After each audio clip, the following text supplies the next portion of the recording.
தேவன் வார்த்தையாகவே இருக்கிறார். வார்த்தையை அன்றி தேவன் இல்லை என்பதை திட்டமாய் நீங்கள் தெரிந்து விடுங்கள். இயேசு கிறிஸ்துவ மதத்தை ஸ்தாபிக்கிறதுக்காக வரல, மனிதர்களுக்கு நன்மையை கொடுப்பதற்காக வந்தார். நம்பிக்கையே இல்லைன்னு சொன்னா நம்பிக்கை இருக்கிறது, அது தேவனுடைய வார்த்தைக்குள்ள இருக்கிறது. அருமையானவர்களே, கர்த்தர் நல்லவர் பார். எந்த தீமைக்கு அவர் காரணர் அல்ல, எந்த பிரச்சனைக்கு அவர் காரணர் அல்ல. நிச்சயமாகவே நமக்கு ஒரு முடிவு இருக்கிறது. என்னன்னு கேட்டா அது வெற்றி தான்.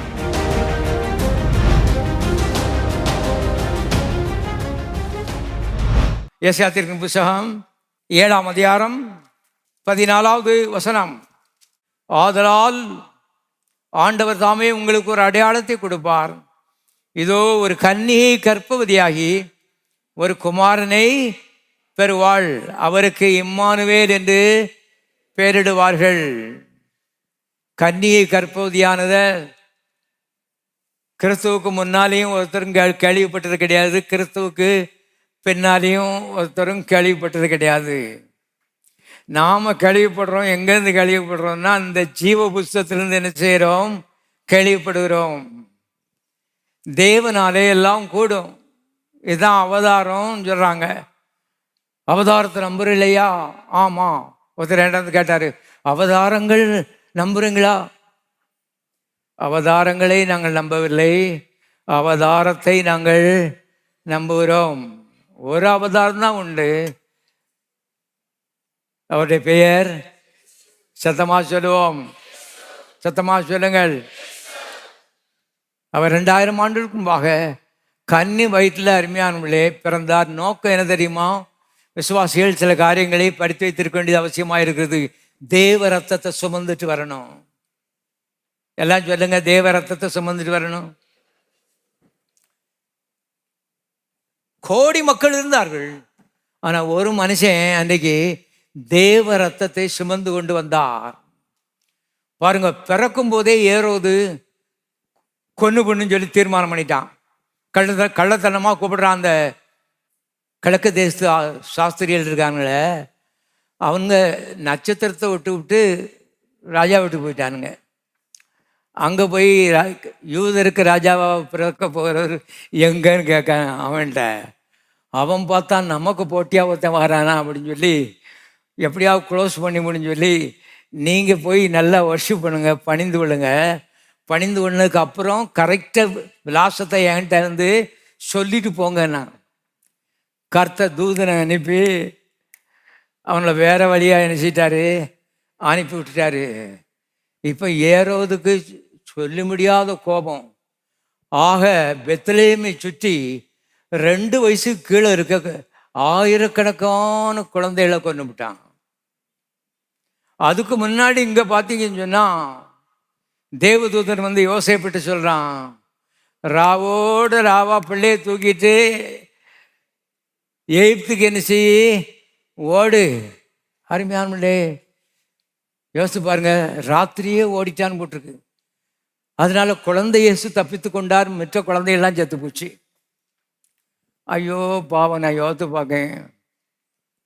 2 வயசு கீழே இருக்க ஆயிரக்கணக்கான பிள்ளைகள் மரித்து போனது பார்த்தா இஸ்ரவேல் தேசம் எங்கும் ஒரே கண்ணீர். காரணம் என்ன தெரியுமா? இந்த தேவ ரத்தத்தை சுமந்து கொண்டு வருகிற இந்த நபரை எப்படியாவது சின்ன துளியாக இருக்கும்போது பிடுங்கி என்ன செய்யணும்? எடுத்துடணும். இது மூலமாக தான் உலகத்துக்கு ரட்சிப்பே வரப்போகிறது, பாவ மன்னிப்பு வரப்போகிறது, நித்திய ஜீவன் வரப்போகிறது. ஆகவே அருமையான கர்த்தரும் அன்னையிலிருந்து ரொம்ப வைராக்கியமாக தான் இருக்கிறாரு. தேவன் பிசாசும் வைராக்கியமாக தான் இருக்கிறான்.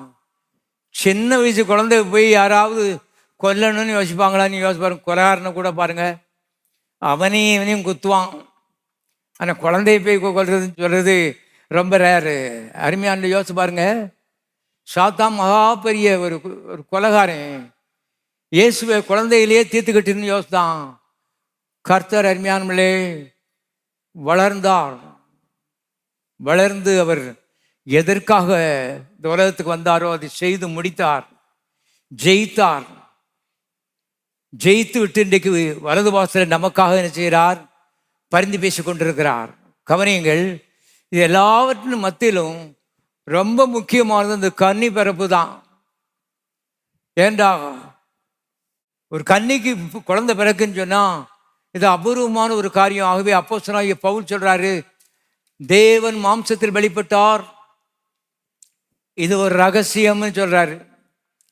தேவன் மாம்சத்தில் வெளிப்பட்டார், இது ஒரு ரகசியம். 1 தீமோத்தேயு 3:16. இது ஒரு மிஸ்டரி.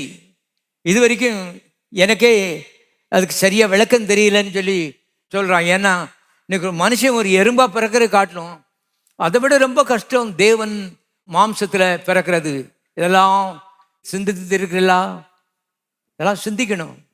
அன்பு பெருகும், வாயில துதி பெருகும். கவனியுங்கள், இவளெல்லாம் பெருகும் பொழுது கர்த்தரிடத்தில் நீங்கள் நெருங்குவதற்கு இது உதவியா இருக்கும். பதில்கள் சீக்கிரமாய் வருவதற்கு உங்களுக்கு ஆதரவாய் இருக்கும் என்பதை தெரிந்து கொள்ளுங்கள். ஆகவே இந்த ஆவியாய் இருக்கிற கர்த்தர் கன்னி வயிற்றிலே பிறந்தா தான் தேவ ரத்தத்தை உடையவராக உள்ள ஒரு சரீரத்தை இந்த பூலோகத்தில் சுமந்து திரிய முடியும். அகில உலக விஞ்ஞானமும் சொல்லுகிறது, ரத்தம் தவப்பேன் வித்திலிருந்து வருகிறது. ஆகவே இங்க ஒரு தேவதூதன் மரியாள்கிட்ட வாரான்.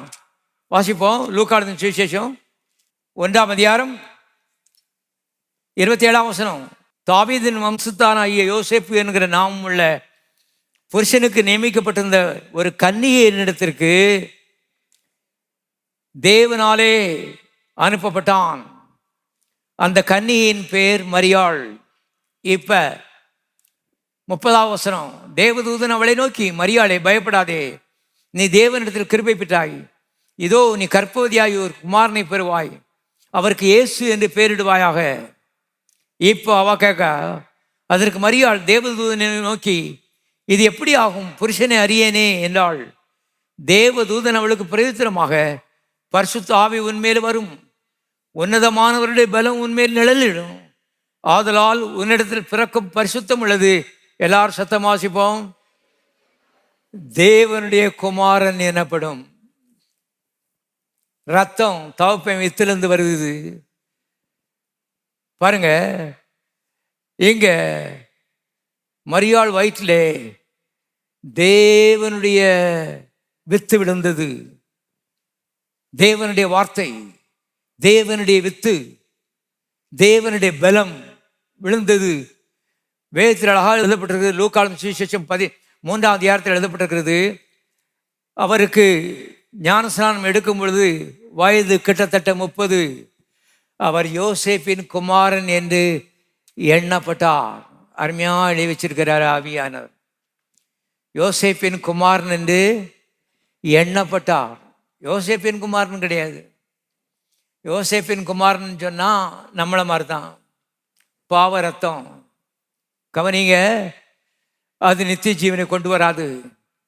தேவ ரத்தத்தை சுமந்துட்டு வந்தா தான் நித்திய ஜீவனை உனக்கு தரலாம்.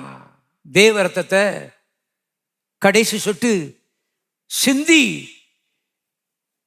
தேவன் மரிக்கும் பொழுதே நித்திய ஜீவன் நம்முடைய பங்கு என்பதை திட்டமாய் அறிந்து கொள்ளுங்கள்.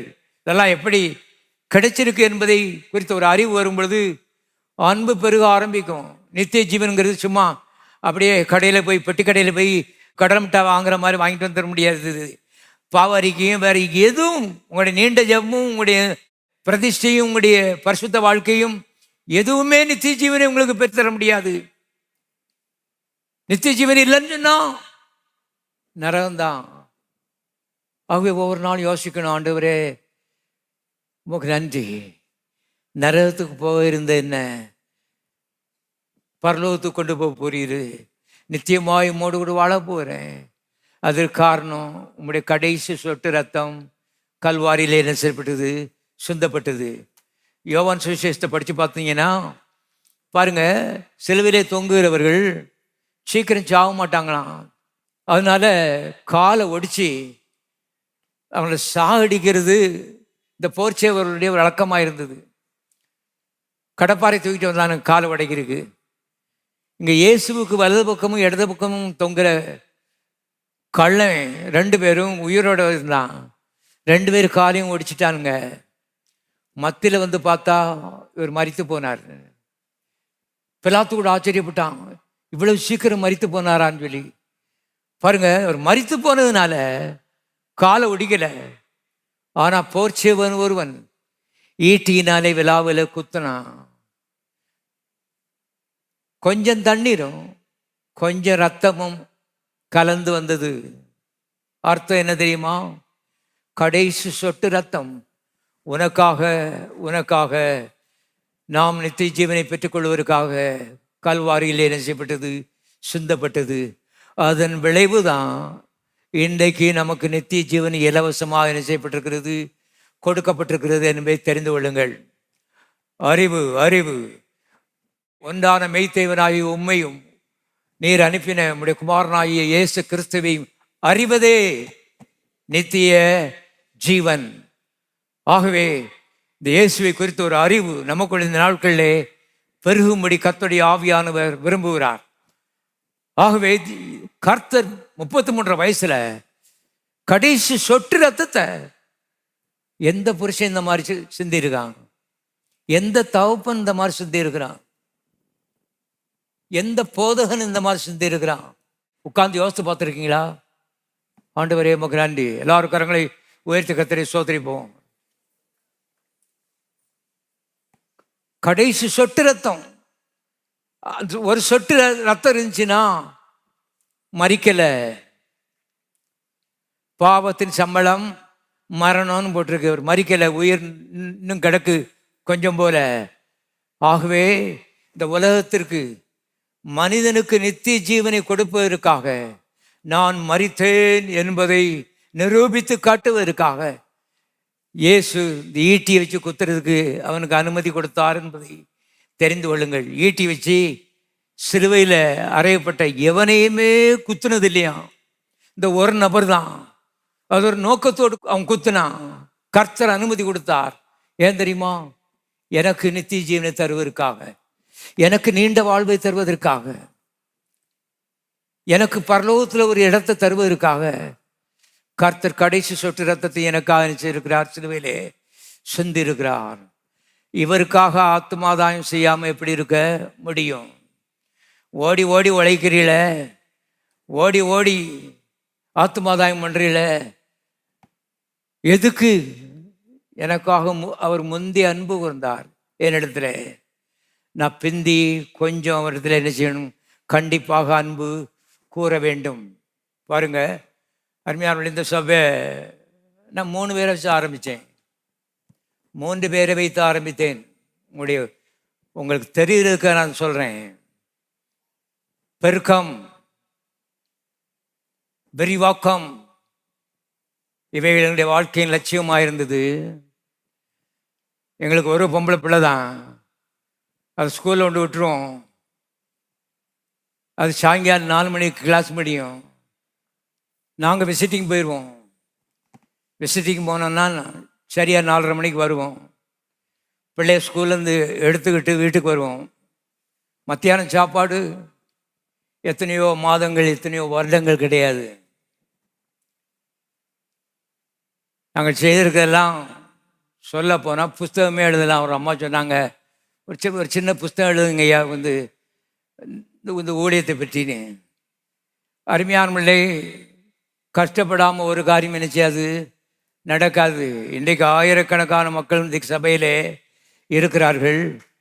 ஆகவே கர்த்தர் சொன்னார், உலகமெங்கும் புறப்பட்டு போய் இந்த நித்திய ஜீவனை மக்களுக்கு உள்ள வையுங்க. கண் தெரியாத குருடனாக இந்த உலகத்தில் நடக்கிறான். செத்ததுக்கு அப்புறம் குருடர்கள் வாழுகிற நரகத்துக்கு போய் உள்ள விடுறான். நித்தியமாய் பாதிக்கப்படுகிறான். இதுதான் அவன் தலையெழுத்து. ஒருவேளை படித்தவனாக இருக்கலாம், பெரிய பட்டாதாரியாக இருக்கலாம். யாராக இருந்தாலும் தலைவிதியை மாற்ற முடியாது, நீ மாற்ற முடியும். நித்திய ஜீவனுக்கு வழிகாட்டுகிற ஒரு வழிகாட்டியாக நான் உன்னை பிடிச்சிருக்கிறேன். நீ ஒரு மதத்தில் சேரவில்லை, ஒரு சபையிலே சேரவில்லை. வழிகாட்டும்படி கர்த்தர் உன்னை பிடித்திருக்கிறார். பல சமயம் நாம் என்ன யோசிக்கணும்னு சொன்னால், ஏதோ ஒரு மதத்தில் சேர்ந்துட்டோம் போல் இருக்கு. கிறிஸ்தவம் ஒரு மதம் கிடையாது, கிறிஸ்தவம் ஒரு மார்க்கம். அதனால தான் கர்த்தர் சொன்னார், நானே வழியும் சத்தியமும் ஜீவனுமாயிருக்கிறேன். எதுக்கியா வழி நீங்க கேட்டு பார்த்துருக்கீங்களா? நான் கர்த்தர் கேட்டிருக்கேன். அவர் பதில் சொல்லியிருக்கிறாரு. நானே வழியும் சத்தியமும் நித்திய ஜீவனுமாயிருக்கிறேன். நானே நித்திய ஜீவனுக்கு வழி. என்னை அன்றி ஒருவனும் பிதாவினிடத்தில் பரலோகத்துக்கு வரான். ஆகவே அருமையான தேவனுடைய பிள்ளைகளே, பாருங்கள், இன்றைக்கு நம்ம வழிகாட்டும்படி, மார்க்கத்தை காட்டும்படி அழைக்கப்பட்டிருக்கிறோம். பாருங்க, நான் இந்த 4-wheeலே கொஞ்ச நாளுக்கு முன்னால் வாக்கிங் போவேன்.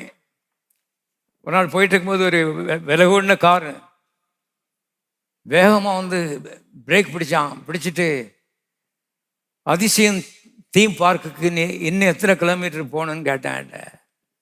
நான் சொன்னேன், அதிசயம் தீம் பார்க்கு கடந்து 4 கிலோமீட்டர் இந்த பக்கம் வந்துட்டீங்க. நீங்கள் அதிசயம் தீம் பார்க்கு அங்கே இருக்குது, வடக்க இருக்குது, நீங்கள் தெற்க வந்துட்டீங்க.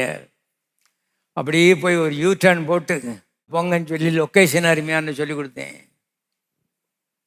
அவன் சொன்னான், தேங்க்யூ தேங்க்யூ தேங்க்யூ, நாங்கள் போகிற வேகத்துக்கு அரை மணி நேரம்னு விட்டால் நான் விருதுநகரை தாண்டி இருப்போம்னு சொல்லி சொன்னான். அருமையான்மொழி கவனியங்கள். சின்ன ஒரு உதவி, கை எப்படி காட்டுறது நித்திய ஜீவனுக்கு. உங்களை வழிகாட்டிகளாக கர்த்தர் என்ன செய்திருக்கிறார்? அழைத்திருக்கிறார். நீங்கள் வழிகாட்டலைன்னா போகிற வேகத்துக்கு நேரே நரகத்துக்குள்ளே போய் செஞ்சிருவான், குதிச்சிருவான். நரகத்துக்குள்ளேயே போய் குதிச்சிருவான். அவ்வளோ வேகத்தில் போகிறான். அவன் யோசிக்கிறான் அதான் ரைட்டுன்னு யோசிக்கான். நம்ம சொல்லணும் ராங். நித்திய ஜீவன் இங்கே இருக்குது. அருமையானவர்களே, ஒரு தீமை நீங்கள் செய்யலை. பாருங்க, இந்த நித்திய ஜீவனாலே ஒரு தீமையும் ஒரு நாளும் அவனுக்கு வராது. அவனுக்கும் வராது, உங்களுக்கும் வராது. இந்த உலகத்தில் வாழும்போது அவரை பற்றி ஒரு சாட்சி பேதர் கொடுத்தான் பாருங்க. தேவன் அவருடனே கூட இருந்தபடினாலே நன்மை செய்கிறவராயும் பிசாசின் வல்லமையில் அகப்பட்ட யாவரையும் குணமாக்குறவராயும் சுற்றி தெரிந்தார். ஒரே நன்மை செய்கிறவராயும் பிசாசின் வல்லமையில் அகப்பட்ட யாவரையும் குணமாக்குறவராகவும் சுற்றி தெரிந்தார். இயேசு 3 வருஷம் இந்த ஒன்றை தான் செய்தார். நன்மை செய்தார்.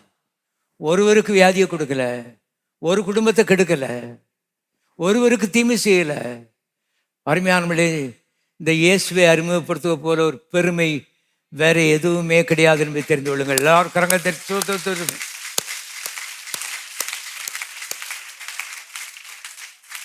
ஆகவே போகிற வார இடங்களில் வழி தெரியாமல் மக்கள் போகிறாங்க. இன்னும் உங்களுக்கு பிடிபட்ட மாத்திரத்தில் இந்த இயேசுவை பற்றி பேசுங்க. சிலர் கேலி பண்ணலாம். அதை பற்றி என்ன? கல்வாரி சிலுவிலே எவ்வளவோ கேலி அவமானத்தை சகித்து கொண்டு தான் நித்திய ஜீவனை உங்களுக்கு இலவசமாய் தந்திருக்கிறார். ஒரே ஒரு வசனம் வாசித்து முடிச்சிருவோம். ரோமர்கள் நிருபம் 6ஆம் அதிகாரம் 23வது வசனம். பாவத்தின் சம்பளம் மரணம், தேவனுடைய கிருபை வரமோ நம்முடைய கர்த்தராகிய இயேசு கிறிஸ்துவினால் உண்டான நித்திய ஜீவன். மறுபடியும் வாசிக்கிறேன். பாவத்தின் சம்பளம் மரணம், தேவனுடைய கிருபை வரமோ நம்முடைய கர்த்தராகிய இயேசு கிறிஸ்துவினால் உண்டான நித்திய ஜீவன். பாவத்தின் சம்பளம் மரணம் அப்படின்னு அவர் ஃபுல் ஸ்டாப் வைக்கல. அந்த மரணத்தை காட்டிலும் வலியது தேவனுடைய ஜீவன், நித்திய ஜீவன். இயேசு பாருங்கள், அந்த நித்திய ஜீவனை சுமந்து இந்த பூலோகத்துக்கு வந்து தேவ ரத்தத்தை கல்வாரி சிலுவையிலே கடைசி சொட்டு சிந்தி மனிதனுக்கு இந்த ஜீவனை விசுவாசிக்கிற எவருக்கும் இது பலிக்கும். எந்த ஏழைக்கும். பிச்சைக்காரனை கர்த்தர் குணமாக்கினார். நான் யோசித்து பார்க்கேன். இன்னைக்கு ஒரு பெரிய மினிஸ்டர் போகும்போது கூப்பிட்டா நிற்பாங்களான்னு சொல்லி யோசித்து பார்க்குறேன். கர்த்தர் நின்றார். ஒரு பிச்சைக்காரன், அவன் பேர் பர்திமேயு. பாருங்க, அந்த பிச்சைக்காரன் என்னுடைய ஜெபத்தை கர்த்தர் கேட்டு நின்று அவன் கண்ணை திறந்து விட்டார்.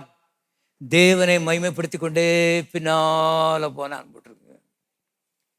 அருமையானவர்களே, விதமாக உதவி செய்வீர்களானால் அநேக மக்கள் தேவனை மகிமைப்படுத்தி கொண்டே கர்த்தருக்கு பின்னால் போறதுக்கு ஆயத்தமாயிருக்கிறார்கள். எல்லாரும் தயவுசெய்து எழுந்திருப்போம். பரலோக பிதாவை நன்றியோடு நாங்கள் துதிக்கிறோம். இயேசுவுக்காக நாம் துதிக்கிறோம். இயேசுவை அனுப்பி நித்திய ஜீவனை எங்களுக்கு இலவசமாய் தந்திருக்கிற அன்பை நாங்கள் நினைக்கிறோம். அவருடைய வாலிப ரத்தம், தேவ ரத்தம், பரிசுத்த ரத்தம், கடைசி சொட்டு ரத்தம் கல்வாரியில் கர்த்தாவே சிந்தினபடினாலே இந்த நித்திய ஜீவன் இயேசுவினால் உண்டானது என்று நாங்கள் வேதத்தில் வாசிக்கிறோம். கர்த்தாவே, அவர் பாடுபட்டு சம்பாதித்த இந்த நித்திய ஜீவனை இலவசமாய் எங்களுக்கு தந்தீர். நாங்கள் பிறருக்கு வழிகாட்ட பரிசுத்த ஆவியானவர் எல்லாரையும் ஏவி எழுப்பும்படி இயேசுவின் நாமத்தில் நான் ஜெபிக்கிறேன். ஒரு பெரிய அசைவு உண்டாவதாக. மக்கள் எல்லாரும் இந்த நாட்களில் இயேசுவுக்காக ஏதாவது ஒன்று செய்ய முற்படும்படி பரிசுத்த ஆவியானவர் எல்லாருக்கும் உதவி செய்ய வேண்டும் என்று தாழ்மையோடு கர்த்தாவே நாங்கள் ஜெபிக்கிறோம். அவ்விதமாக நீ செய்ததற்காக நன்றி. இயேசுவின் நாமத்தில் பிதாவே.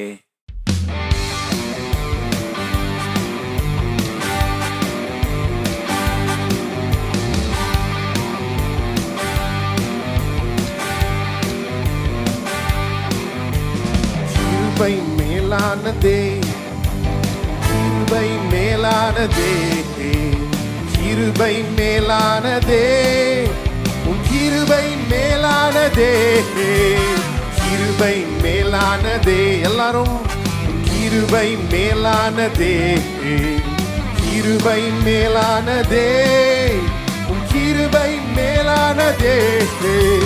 ஜீவனை பார்க்கிலும் கிருபை மேலானதே, வாழ்க்கையை பார்க்கிலும் கிருபை மேலானதே. ஜீவனை பார்க்கிலும் கிருபை மேலானதே, வாழ்க்கையை பார்க்கிலும் கிருபை மேலானதே. கிருபை மேலானதே, கிருபை மேலானதே, கிருபை மேலானதே, கிருபை மேலானதே, கிருபை மேலானதே, கிருபை மேலானதே, கிருபை மேலானதே, கிருபை மேலானதே. மேலான கிருபை, மாறாத கிருபை, அல்லேலூயா. போக்கிலும் வரத்திலும் என்னை காத்தது கிருபையே, என் கால்கள் இடராமல் என்னை காத்ததும் கிருபையே. போக்கிலும் வரத்திலும் என்னை காத்தது கிருபையே, கால்கள் இடராமல் என்னை காத்ததும் கிருபையே. கிருபை மேலானதே, எல்லாரும் கிருபை மேலானதே, கிருபை மேலானதே, கிருபை மேலானதே, கிருபை மேலானதே, கிருபை மேலானதே, கிருபை மேலானதே, கிருபை மேலானதே.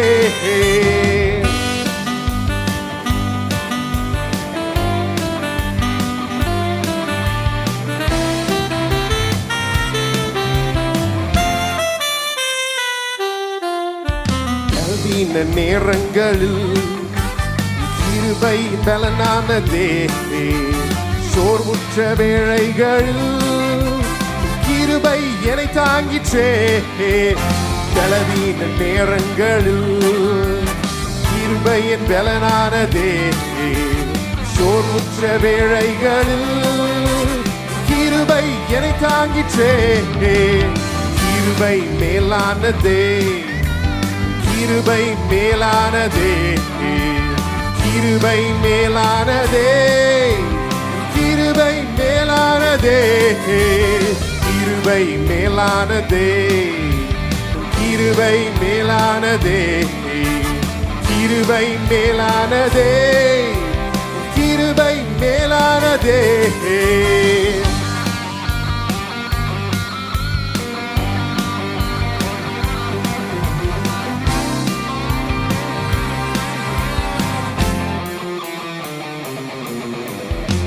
கஷ்டத்தின் நேரங்களில் கிருபை என்னை காத்ததே, கண்ணீரின் மத்தியிலும் கிருபை என்னை தேற்றுதே. கஷ்டத்தின் நேரங்களில் கிருபை என்னை காத்ததே, கண்ணீரின் மத்தியிலும் கிருபை என்னை தேற்றுதே. கிருபை மேலானதே, கிருபை மேலானதே, கிருபை மேலானதே, கிருபை மேலானதே, கிருபை மேலானதே, கிருபை மேலானதே, கிருபை மேலானதே, கிருபை மேலானதே. கிருபை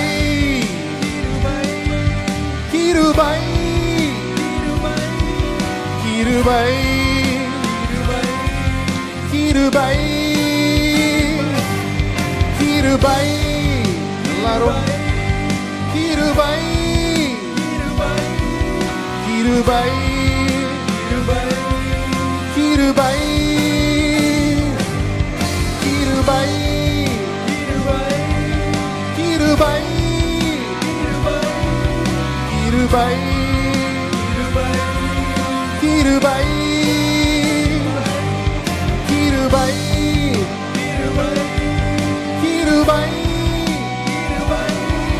கிருபை கிருபை